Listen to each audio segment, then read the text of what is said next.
Hello. Hello, नमस्कार। स्वागत है एक बार फिर से आप सभी का अपने YouTube channel Dear Page Physics में। मैं हूं नरेश प्रताप और लगातार आपसे मिलते आ रहा हूं अल्टरनेटिंग करंट को लेकर के, है नहीं? तो अल्टरनेटिंग करंट हमारा खत्म होने वाला है, कुछ एक आध लेक्चर बचा हुआ, ज्यादा है नहीं।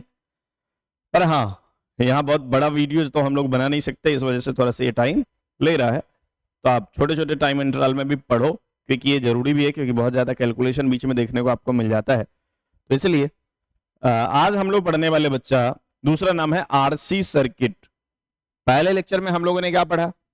पहले नंबर में हम लोगों ने पढ़ा था सीरीज आरएल सर्किट। आज हम लोग पढ़ने वाला series RC circuit. Series RC circuit बच्चा, ये सीरीज आरसी सर्किट, अब ध्यान से सुनना भाई, ये इंपॉर्टेंट बातें हैं कुछ जो आप लोगों को ध्यान रखने की जरूरत है। नहीं, बच्चा सब समझ नहीं पाता। सबसे पहले तो भाई, सीरीज आरसी सर्किट क्या होता है? पिछले लेक्चर में सब कुछ हम लोगों ने लिखा और लास्ट में ये डेफिनेशन लिखना भूल गया और ये छूट गया। तो आज हम लोग क्या करेंगे, पहले इसी को लिख देंगे।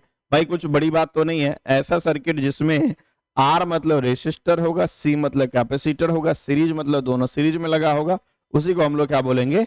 Series RC circuit. लेकिन जिस सर्किट में ये लगा होगा वो एक्चुअली में एसी होगा, है नहीं?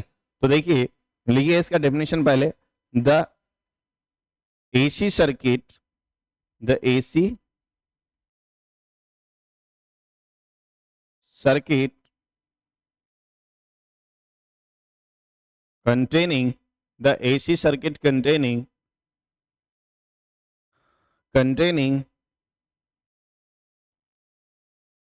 resistor and capacitor. The AC circuit containing resistor and capacitor in series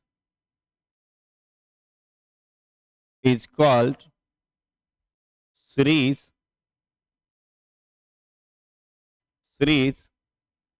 RC circuit. The AC circuit containing resistor and capacitor in series is called RC circuit, है कि नहीं? तो भाई रेसिस्टर होगा और कैपेसिटर होगा और दोनों ही सीरीज में कंटेन किया जाएगा, पर सर्किट कैसा होगा? एसी। उसी को हम लोग क्या बोलते हैं? सीरीज आरसी सर्किट बोलते हैं। सर कोई बड़ी बात नहीं हमारे लिए, है नहीं? थोड़ा सा समझने की कोशिश करना, ध्यान से सुनना। सर एक बार तो पक्की है कि रेसिस्टर होगा, तो सबसे पहले हमने मान लिया एक अपना रेसिस्टर, ये बहुत दिनों से हम लोगों को परेशान किया हुआ। अगला सर ये अपना कैपेसिटर, ये भी बहुत दिनों से परेशान किया हुआ। ठीक है भाई, अब क्या है? आगे आपने देखा कि ये है अपना अल्टरनेटिंग सोर्स, ईएमएफ का एक सोर्स है। आप चाहो तो इसी को लिख सकते हो इक्वल टू, कितना बच्चा बोल देना, इक्वल टू याद है ना सभी बच्चे को? इक्वल टू है sir E not sine omega T, E not sine omega T. ये ईएमएफ का हमारा एक इक्वेशन है, सोर्स। चलो भाई ठीक है, कोई बड़ी बात नहीं। चाहे तो मैं ईएमएफ को ई लिख सकता हूँ, नहीं तो मैं वोल्टेज होगा तो मैं वी लिख सकता हूँ, आपकी मर्जी। आपको जहां वोल्टेज की जरूरत पड़ेगा V naught sine omega T आप लिख सकते हो, कोई बड़ी बात नहीं है। बोले ठीक है सर, ये तो कोई बड़ी बात सच में नहीं। अब देखना बच्चा, ध्यान से देखने वाली बात है। फिर से क्या है कि सर एक टाइम के लिए मान लो ये प्लस है, तो यहां से करंट निकल रहा होगा, इधर से इधर की तरफ जा रहा होगा। आप तो जानते हो कि करंट का डायरेक्शन अल्टरनेटिंग करंट में एसी सर्किट में दोनों तरफ होता है, लेकिन किसी एक फिक्स टाइम पे बात करे बच्चा तो फिक्स टाइम पे डायरेक्शन भी फिक्स होगा। मैंने मान लिया किसी एक टाइम पे करंट इधर से निकल के इधर की तरफ जा रहा था। आप क्या बोलोगे? सर करंट हमेशा हाइयर पोटेंशियल से चल के लोअर पोटेंशियल में जाएगा, तो इधर प्लस होगा तो इधर माइनस। करंट इधर से इधर जा रहा है तो ये प्लस है, ये माइनस, और इधर ये प्लस माइनस तो है। चलो भाई ठीक, ये रेसिस्टर है तो सर ये आर है, और ये कैपेसिटर है तो सर ये सी है। इसके अक्रॉस इतना वोल्टेज ड्रॉप होगा, इसको हमने पिछले क्लास में भी वी आर लिखा था, और इसके अक्रॉस इतना वोल्टेज ड्रॉप होगा, इसको हम लोग आज लिखेंगे वीसी बच्चा, है कि नहीं? फिर आप लोग वही काम करोगे। बोले सर क्या काम करना है? फिर आप लोग क्या करोगे? अप्लाई करोगे किरचॉफ्स लॉ, केवीएल, है नहीं? बच्चे लोग ध्यान से नजर डालना बोर्ड पे, इंपॉर्टेंट बातें होता आप लोग समझना थोड़ा सा, है देखना। अप्लाई करोगे बच्चा, क्या अप्लाई केवीएल। अब किरचॉफ्स वोल्टेज लॉ जब आप अप्लाई करोगे बच्चा, तो किरचॉफ्स वोल्टेज लॉ में हम लोगों को पढ़ना है क्या है सर?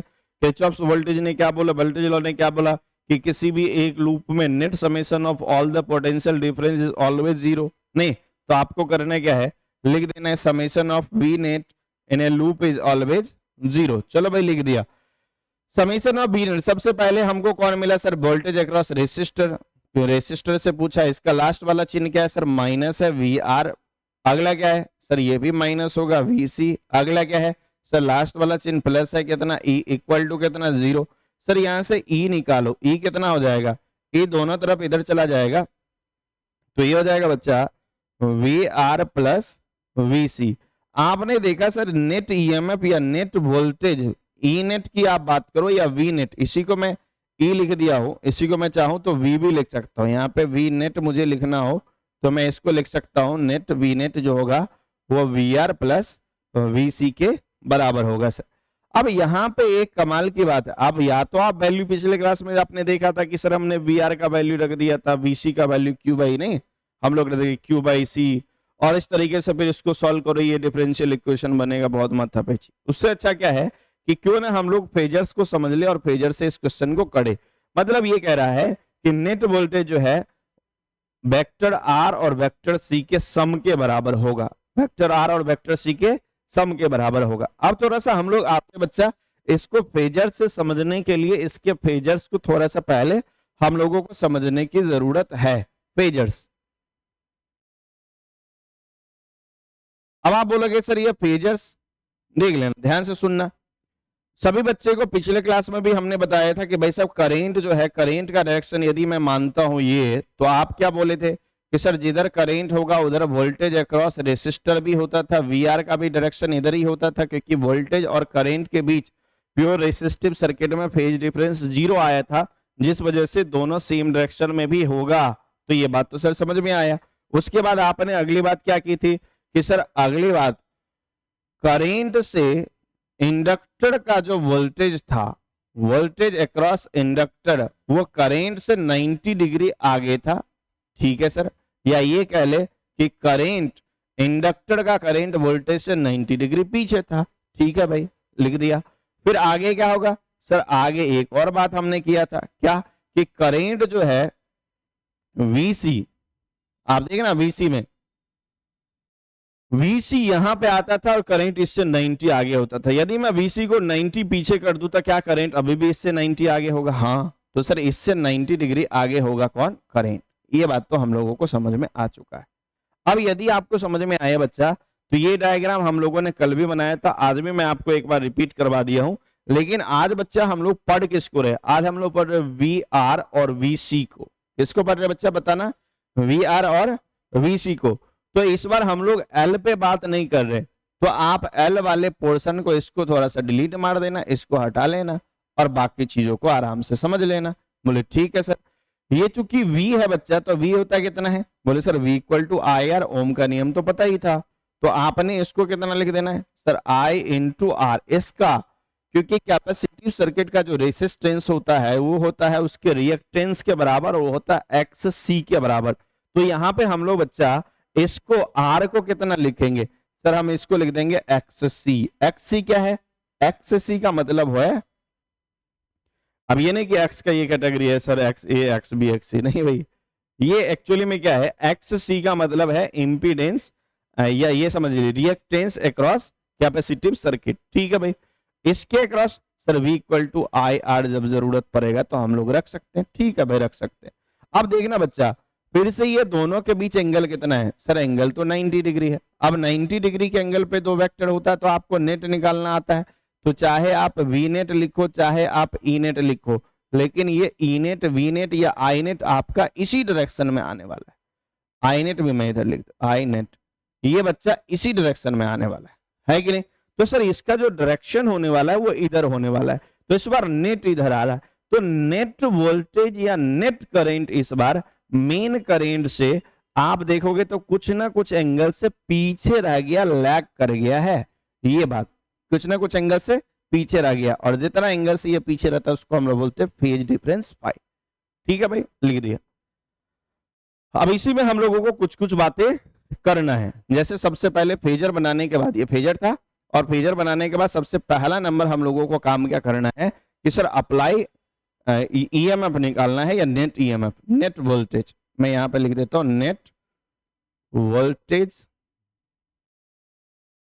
या ईएमएफ, नेट ईएमएफ या नेट वोल्टेज निकालना हो तो सर नेट वोल्टेज निकालना है तो पक्की बात वी नेट इस दोनों वेक्टर के समेशन के बराबर है जो कि 90 डिग्री पे है।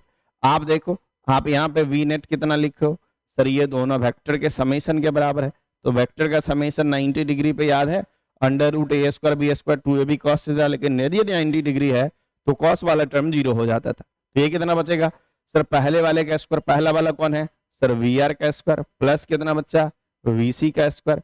आप बोलोगे कि सर क्यों ना हम लोग v को ऐसा लिख दें, वी नेट को i इंटू आर नेट लिख सकते हैं ना, i इंटू आर नेट, तो लिख दो नेट ईएमएफ आ गया, नेट ईएमएफ आ गया या नेट वोल्टेज आ गया, तो इसी को हम लोग नेट करंट जब निकालना, ध्यान से सुनना भाई, इसका नाम होगा एक्चुअली में इम्पीडेंस, एक मैं लिख ही देता हूँ सही से, रुक जाओ, चलो आ जाओ, ये क्या होगा बच्चा, दूसरा नंबर होगा इसका net impedance, net impedance, net impedance, impedance को हम लोग किससे रिप्रेजेंट करते हैं बच्चा, जेड से। अब ध्यान से देखना नेट इम्पीडेंस, इसी बी को हमने लिख दिया कितना आई इंटू आर नेट, ये कितना सर ये हो जाएगा आई इंटू आर, क्योंकि आप देखो यहाँ पे लिखे V R equal to I into R लिख दिया सर, वी सी का वैल्यू कितना लिखोगे सर, ये हो जाएगा आई इंटू एक्स सी और दोनों पे आप स्क्वायर लगा दोगे। बोले ये तो आसान है। अब आप ठीक से देखना बच्चा कितना हो जाएगा, मुझे बता देना, 1 मिनट के लिए देखना, आई स्क्वायर, अब दोनों में इसका भी स्क्वायर है इसका भी स्क्वायर है, तो ये आई स्क्वायर दोनों में कॉमन आ जाएगा, तो ये हो जाएगा are square plus X C का स्क्वायर। तो बच्चा ये आई स्क्वायर जो होगा ना, ये आई बाहर ले लेगा, तो ये कितना बच जाएगा रूट में बताना, under root R square plus X C का होल स्क्वायर। पर सभी बच्चे को मालूम है कि एक्स सी जो था ना वो एक्चुअली में इसे क्या बोलते हैं रिएक्टेंस था। अब यदि ये रिएक्टेंस था तो इसको हम लोगों ने लिखा था 1/ओमेगा सी, याद है 1/ओमेगा सी, तो आप यहाँ पे ये वैल्यू भी रख सकते हो, ये हो जाएगा I into under root R square plus 1/ओमेगा सी का होल स्क्वायर बच्चा, है नहीं। तो बच्चा इधर कितना सर, इधर तो आई इंटू आर नेट था, इधर कितना आई इंटू आर नेट था, इधर कितना आई इंटू आर नेट था। बच्चा आई से आई कट गया, आर नेट आपको पता है एसी सर्किट का नेट रेसिस्टेंस ही कहलाता है जेड इम्पीडेंस, और ये इसका फॉर्मूला आ चुका है under root R square plus 1/ओमेगा सी का होल स्क्वायर, है कि नहीं। ओमेगा को आप चाहोगे बच्चा तो इसको 2πf भी लिख सकते हो, तो ये आर स्क्वायर प्लस 1/2πfc का बच्चा ये हो जाएगा होल स्क्वायर, है नहीं। तो ये इसके जेड का एक और फॉर्मूला है। तो बच्चा देखो हम लोगों ने नेट करंट निकाल लिया सर, नेट रेसिस्टेंस या इंपीडेंस भी निकाल लिया, नेट वोल्टेज पूछेगा नेट वोल्टेज भी निकाल लेंगे सर। हमारे लिए बड़ी बात नहीं हो रहा है यहाँ पे कुछ, है नहीं। क्यों बड़ी बात नहीं हो रहा, क्योंकि सर हम फेजर्स को जानते हैं। यदि हम फेजर को नहीं जान रहे होते तो हमारे लिए ये शायद एक मुद्दा बन सकता था। इतना करने के बाद बच्चा, इतना करने के बाद यदि हम लोगों को पीक करंट पूछ दिया जाए कि इसमें पीक करंट कितना होगा बताओ, तो बच्चा ये हमारे लिए कोई बड़ी बात नहीं है। पीक करंट, बोले सर पीक करंट होता कितना है, अरे बच्चा कौन नहीं जानता, आई नोट, आई नोट कितना है sir, V naught by R या आर नेट होगा, है नहीं। बोले सर क्या इसको हम लोग वी नोट बाई जेड भी लिख सकते हैं, हाँ बच्चा ये कितना हो जाएगा वी नोट बाई जेड का वैल्यू बोलो। बोले सर जेड तो अपना ऊपर में लिखा ही हुआ है, लिख डालो, कितना हो जाएगा बच्चा under root R square plus 1/ओमेगा सी का होल स्क्वायर, या इसी को हम लोग लिख सकते हैं बच्चा V naught by under root R square plus 1/ओमेगा को 2πf लिख दो तो एफ सी का बच्चा होल स्क्वायर हो जाएगा, नहीं।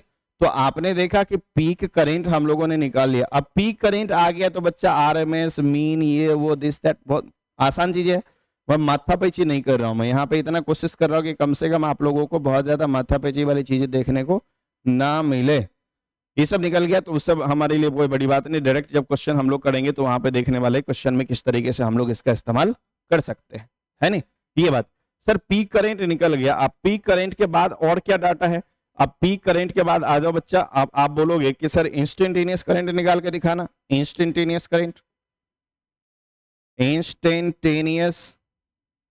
Instantaneous current.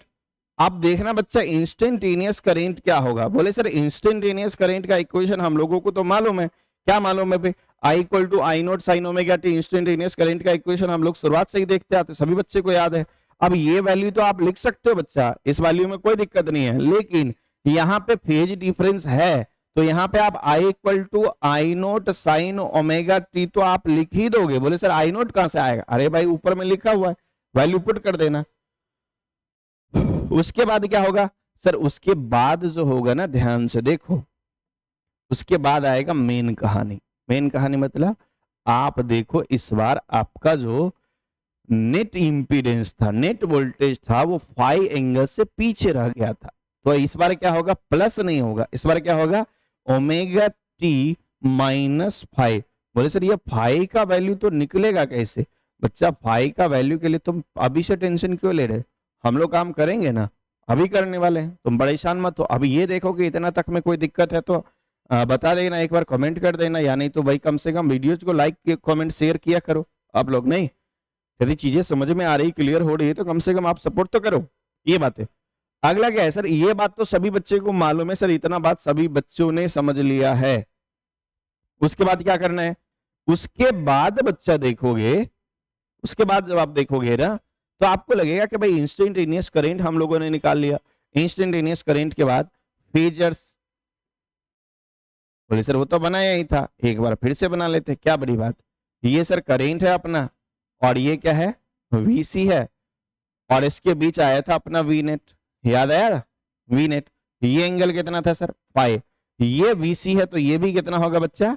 वीसी। मतलब यहां से लेके यहां तक का जो लंबाई है ये वीसी के बराबर है, और यहां से यहां तक का लंबाई वी आर के बराबर है, क्योंकि करंट के डायरेक्शन में ही आपका था क्या? V R. तो बस ठीक है, लिख दिया। अब आप क्या करोगे? फिर से एक राइट एंगल ट्रायंगल सर दिखाई दे रहा है। अब फेजर हम लोगों ने बना दिया, तो फेजर बनाने के बाद कुछ चीजें, जैसे मान लो फेजर बनाने के बाद ही हम लोगों को समझ में आता फेज डिफरेंस। फेज डिफरेंस आप क्या बोलोगे कि सर फेज डिफरेंस कैसे निकलेगा? अरे बच्चा फेज डिफरेंस फाई जो होगा ना, फाई के लिए पहले आप 10 फाई निकालो। चलो आ जाओ 10 फाई निकालो। सर 10 थीटा क्या होता है? Base, perpendicular upon base. इस थीटा के लिए परपेंडिकुलर बताओ सर, ये वीसी, बेस बताओ वी आर, तो ये कितना हो जाएगा बच्चा? ये हो जाएगा वीसी बाई वी आर के बराबर। और यहां से फाई कितना लिखोगे सर? इसको लिख सकते हैं 10 inverse VC by V R. अब बच्चा चाहोगे तो वोल्टेज के टर्म में इतना लिख सकते हो, ये गलत नहीं है, पर इसको देखोगे अलग अलग बुक में माथा पेची बढ़ा देता बच्चे का। मैं तो नहीं बढ़ा रहा हूं, पर मैं क्या करूं, मैं भी मजबूर हो जाता हूं जब देखता हूं कि भाई ये सब चीजें भी पूछ लिया जाता है, तो इसमें कम से कम लिखना तो पड़ जाता है। तो इससे भी आप लोग परेशान नहीं होके 1-2 मिनट थोड़ा सा ध्यान लगा के समझो, और ये सब चीजों को भाई कंप्लीट करके रखो। ये सब कोई बड़ी बात नहीं है। थोड़ा सा माथा पेची लग रहा होगा शुरुआत में पढ़ने के बाद, जब पहली बार बच्चा पढ़ता है तो लगता है कि यार इतना कैलकुलेशन है इसी में। अरे भाई अच्छा हुआ फेजर आ गया, नहीं तो कैलकुलेशन आपको तो पता चलता नहीं, नानी याद दिलवा देती इसमें कैलकुलेशन आपकी। चलो भाई, अब क्या होगा सर? v इक्वल टू किसी को, सबको पता है कितना sir? v equal to I R, तो वी सी को कितना लिखोगे? i into X C. V R को कितना लिखोगे सर? i into are. रख दो, कितना हो जाएगा? i into X C by I into R. बच्चा i से i कट गया, तो ये कितना सर? ये 10 inverse X C by R. आप कितना लिखोगे सर? ये 10 इनवर्स इतना ही रहेगा। एक्सी को हम लोग जानते हैं 1 बाई ओमेगा सी होता है, बाई कितना? आर। तरीके से कितना सर? ये तरीके से आ जाएगा लहजे में कितना बोलो? 1 by R omega C, R omega C, 10 inverse 1 by R omega C. और ये होगा बच्चा आपका 5। आपने क्या करा बच्चा? इसको यहां पे लिख दिया। इसको ऐसे भी याद रखना, या नहीं तो इसको ऐसे भी याद रखना।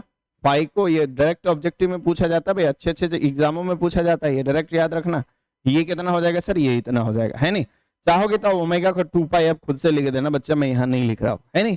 आगे क्या होगा सर? फेज डिफरेंस के बाद एक और चीज था पावर फैक्टर। पावर फैक्टर बच्चा, पावर फैक्टर पावर फैक्टर तो सभी बच्चे को मालूम है सर, ये cos फाई के बराबर है। बच्चा cos फाई कितना, बोले सर जब फाई पता चल गया तो cos फाई किसको पता नहीं है। ध्यान से देखो, एक नजर डालो पेजर पे, cos फाई कितना होगा सर, देखो एक मिनट नजर डालो। सर ये फाई है तो बेस कितना है वी आर, हाइपोटेनस कितना है वी नेट, तो रख दो कितना V R by V net, तो ये हो जाएगा V R by V net. अब वी आर को आप जानते हो, V R by V net कितना, सर वी नेट हम लोग जानते हैं कितना, V R square plus V C square. तो चाहो तो आप cos फाई को इतना भी लिख सकते हो, चाहो तो आप cos फाई को इतना भी लिख सकते हो, चाहो तो आप cos फाई का r और c का वैल्यू भी रख के लिख सकते हो।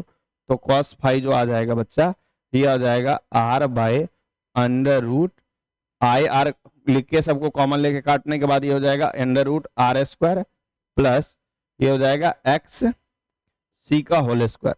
तो या तो आप इतना भी लिख सकते हो, या आप कितना लिख सकते हो बता देना बच्चा। बोले सर हम लोग चाहें तो इसी फॉर्मूला को इतना भी लिख सकते हैं, cos phi equal to cos phi equal to, बोलो बच्चा कितना, r by under root under root under root, देख लेना सर एक्सी का वैल्यू मालूम है, अभी तो लिखा आपने एक्सी का इतना सारा वैल्यू तो अभी लिखा 1 बाई ओमेगा सी या 1 बाई 2 पाई एफ सी, लिख देना। तो ये मैं लिख देता हूँ R square plus 1 by omega C का। बच्चा ये था आपका सीरीज आरसी सर्किट, और देख लेना एक बार बढ़िया से। पर हाँ भाई नोट्स जरूर बनाना, सभी बच्चों से मेरे तरफ से एक रिक्वेस्ट जरूर रहेगा कि आप लोग नोट्स जरूर कंप्लीट बनाओगे।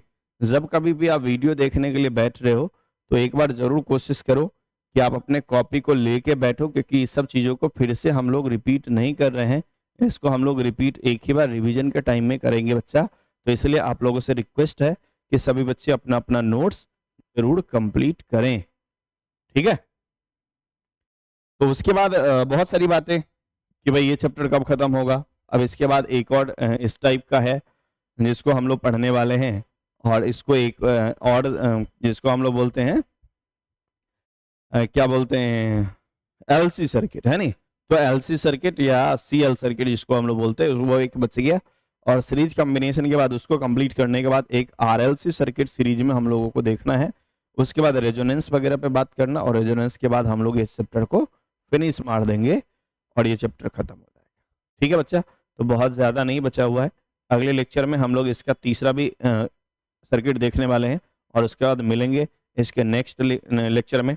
तब तक के लिए धन्यवाद। आप सभी अपना अपना ध्यान रखिएगा, और सभी बच्चे ध्यान रखना ये भी बात है कि भाई इतना सारा जो छुट्टी आपको मिल रहा है, इस छुट्टियों में आप घर पे बैठे हुए हैं, तो बहुत ज़्यादा आप इन्वॉल्व अलग अलग कामों में अभी आप नहीं हो, और बहुत सारी बातें हैं जो जितना ज़्यादा आप इन्वॉल्व होते जाओगे उतना आपका माइंड का कंसंट्रेशन खराब होता चला जाएगा, और एग्ज़ाम के नज़दीक आने के बाद ये कंसंट्रेशन खराब होना अच्छा तो नहीं माना जाता। तो इसलिए आप लोगों से इतना ज़रूर रिक्वेस्ट रहेगा कि आप लोग थोड़ा सा माइंड को शांत रखते हुए काम करने का प्रयास करें, जितना ही सही। लेकिन हाँ, इस छुट्टियों का थोड़ा सा यूज करिए, पीछे से चीज़ों को रिवाइंड करिए, रिवीजन में डालिए, और उसके बाद मिलेंगे हम लोग क्लास में। जब मिलेंगे तो फिर से उसी विश्वास उसी उम्मीद के साथ मिलेंगे। धन्यवाद, मिलते हैं अगले लेक्चर में।